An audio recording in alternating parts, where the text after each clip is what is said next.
ये क्या ब्लॉक हो रहा है? हाँ ब्लॉग हो रहा है। तुम बोलो उड़िया में कुछ। नहीं नहीं नहीं नहीं, नहीं बोलोगे? कुछ नहीं बोलना है।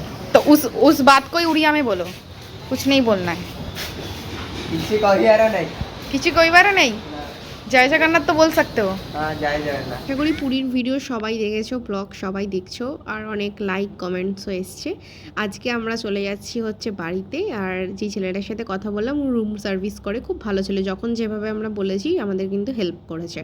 তো বাড়ি যাচ্ছি এখন। আমাদের ট্রেন হচ্ছে 1:50 বন্দে ভারত, বাট বন্দে ভারত তো এখন আর নেই, এখন হয়ে গেছে অমৃত ভারত, ওটাকেই বন্দে ভারত বলছে। যার রোদ বাইরে ছিল আর আমাদের কম্পার্টমেন্টটা একদম সামনে পড়েছিল, তো ওই জন্য অনেকটা হেঁটে হেঁটে আস্তে আস্তে টাইম চলে গেছে।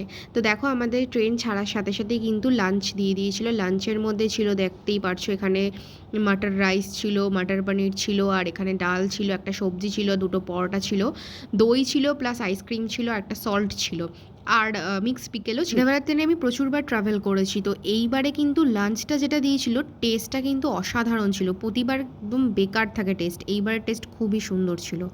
আর বিকেলবেলা দেখো এরকম স্ন্যাক্সের একটা প্ল্যাটার দিয়েছিল। এটা ছিল ডায়েট চিড়ে ভাজা, আর এটা একটা ক্যারামেল পপকর্ন ছিল। এই পপকর্নটা কিন্তু হেভি খেতে ছিল, আমার জাস্ট হেভি লেগেছে পপকর্নটা।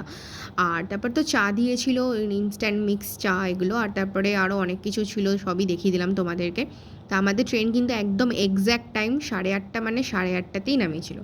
তারপরে আমরা বাড়ি চলে এলাম ক্যাবে করে।